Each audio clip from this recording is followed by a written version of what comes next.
mobbers. Alors aujourd'hui la petite vidéo de la peinture du 103 Vogue de 88. Donc on avait un peu stoppé ces derniers temps suite donc au boulot, et là on a repris avec Didier. Donc on a tout démonté, là ça y est. Donc je vais vous faire une petite vidéo pour vous montrer un peu ce qu'on allait faire dessus. Alors voilà, le 103 Vogue de 88 que vous avez vu quand on l'a acheté. On avait fait une petite vidéo bien sympathique. Donc bon, mais là il est à poil, complètement à poil. On a un peu galéré sur tout ce qui est pare-boue, parce que bon, ben, évidemment c'était bien rouillé. On a galéré aussi sur la tête de fourche pour tout démonter. Alors là on a tout stocké ici dans la caisse, donc il y a énormément de travail de ponçage. Bon, ponçage léger, comme je l'avais expliqué déjà, mais il y a quand même pas mal de pièces à poncer, bras oscillants, tout ça et tout. Donc ouais, on a bien galéré sur la tête de fourche parce que le système Peugeot, c'est un peu compliqué, quoi. Je veux pas dire, mais voilà, ils auraient pu faire plus simple. Mais bon, on a tout démonté sans rien casser. On a pris le temps jusqu'aux cuvettes de colonne de direction, la plaque des mines, tout ça. Enfin, tout est à poil pour faire une peinture, une vraie peinture. Bon, même si on l'a fait à la bombe, parce que voilà, sur ce projet-là, on va pas aller voir un carrossier. Donc ouais, j'ai acheté la peinture. Alors, je vais vous montrer ce que j'ai acheté. Voilà, tac. Alors, on a de l'après, donc de la marque Rust Oleum. Apparemment, ça avait l'air de la bonne qualité. Donc, ouais, l'après, bien sûr. Alors, ensuite, le rouge, pareil, de la même marque, Rust Oleum, avec une espèce de système, une pulvérisation à 360. On verra ce que ça donne. Voilà.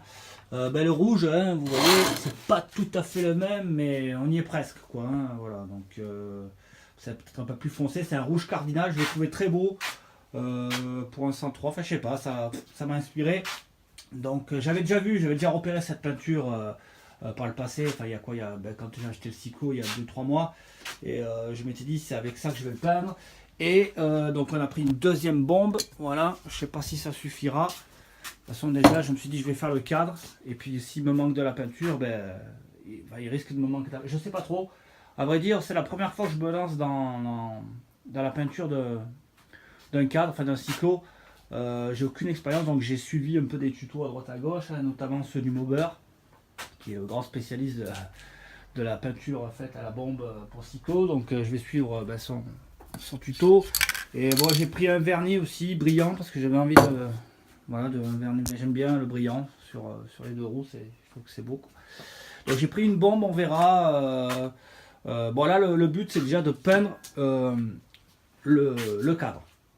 Les jantes elles sont là, elles sont quasiment nickel, donc pareil aussi, j'avais acheté du Belgomme, et j'ai acheté des espèces de machins comme ça là, que je vais fixer sur une perceuse, c'est des trucs de peinture, des rouleaux.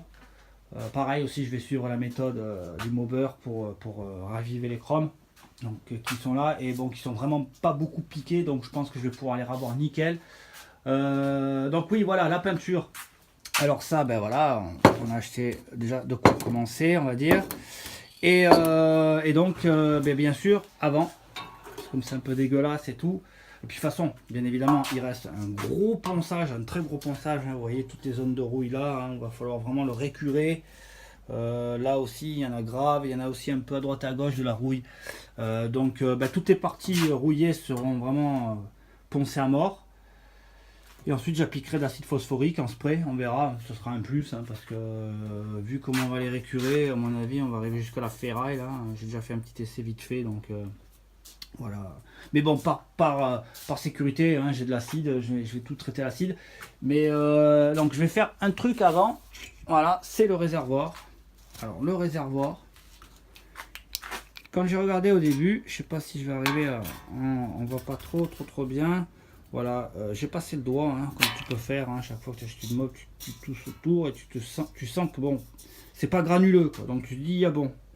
Sauf que un petit conseil, prenez toujours une lampe quand vous allez acheter une mob ancienne comme ça, pour vraiment regarder au fond, parce que là je vais certainement pas arriver à vous montrer, je sais pas, alors j'essaye, mais ça risque d'être chaud, parce que moi je l'ai vu à l'œil, mais avec la caméra c'est vraiment pas évident. Enfin bref, J'ai regardé vraiment au fond du réservoir, au fin fond des entrailles de ce 103 pour me rendre compte qu'il y avait une espèce de couche de merde. Alors en plus, voilà, lui il est là. Donc là en fait, de ce qu'on voit, il y a encore une petite partie, peut-être de même pas 1 centimètre, une espèce de cuvette. Et ça fait, d'en haut on voit pas bien, mais on dirait presque de la crème de je sais pas quoi. On dirait que c'est visqueux, quoi. Donc, j'avais déjà fait un rinçage avant de le redémarrer, je vous l'avais dit d'ailleurs. J'ai rincé avec de l'essence. Bon, forcément, cette partie qui ça fait une espèce de cuvette, il y a un endroit là, par là. Et c'est vraiment dégueulasse. Et c'est vrai que, bon, malgré tout, il est de 88, il y a de la rouille.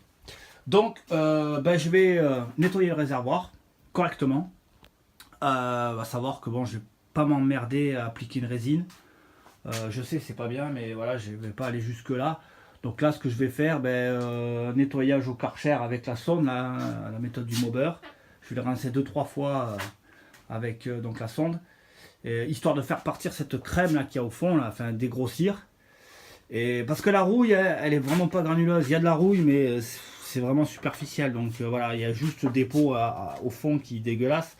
Donc je vais quand même faire un rinçage au Karcher. Et ensuite, je vais faire un bain d'acide phosphorique pendant presque 24 heures. Et ensuite le rincer et le sécher, tout simplement. Bon, ça sera fait en même temps que... Là, je vais attaquer par ça, mais en même temps, je pense qu'on va essayer de le poncer. Parce que bon, le ponçage, même s'il faut bien insister sur les zones de rouille, le restant du ponçage, j'avais commencé à faire un essai là. Voilà, je sais pas si on voit. Ouais, on voit vite fait, hein, mais voilà, j'ai... non, on le voit plus. Mais oui, non, j'ai dégraissé à l'acétone et papier de verre, vite fait, quoi. Hein, parce que les endroits qui sont pas attaqués, il n'y a pas de raison. Bon, il y a quand même pas mal d'endroits où c'est un peu attaqué, donc là, on va insister, mais après, le reste, ça va être vraiment du minimum. Du minimum vital. Pour refaire une peinture donc à peu près correcte, hein, je dis pas voilà la bombe de toute façon c'est jamais terrible, hein, j'imagine bien, mais bon j'ai pas voilà ce cyclo, c'est un projet voilà qu'on a pour prendre du plaisir avec, c'est sûr, mais voilà c'est pas non plus faire un truc de fou, payer un carrossier pour peindre ce cyclo. Donc voilà les mobbers, c'était pour vous tenir un peu au courant. Là on va attaquer ça avec Didier là qui est parti, il va revenir. Et puis bon, je reprendrai la prochaine vidéo, je pense, quand on aura fini la phosphorisation du cadre et le ponçage. Je précise, oui, alors oui, ça aussi j'ai oublié, pour la peinture, parce qu'ici, je vous avais déjà expliqué le problème, c'est une cave, c'est assez vieux, c'est des murs qui sont là chauds. En plus là au plafond, il y a le voisin au-dessus, des fois il fait des galipettes, et c'est un très très vieux plafond, et du coup il tombe de la poussière, des fois le mec il marche un peu fort, et voilà, c'est très poussiéreux. On va acheter une bâche, on va se faire une espèce de tente vite fait pour vraiment protéger la peinture, parce qu'on va la faire ici, on n'a pas d'autre solution malheureusement. Donc on va se faire une tente vite fait et tout suspendre au plafond et donc pour faire la peinture. Voilà, mais ça sera le sujet d'une prochaine vidéo, hein, puisque je referai une vidéo quand on aura fini de poncer et de nettoyer le cadre. Et donc voilà, écoutez, c'était pour vous tenir au courant. Merci de liker la chaîne, ça me fait toujours plaisir. Merci de vous abonner, franchement ça me touche beaucoup, même si j'ai pas beaucoup d'abonnés, voilà, ça fait toujours plaisir. Donc n'oubliez pas de liker la vidéo et de vous abonner. En attendant, je vous dis à plus, ciao ciao.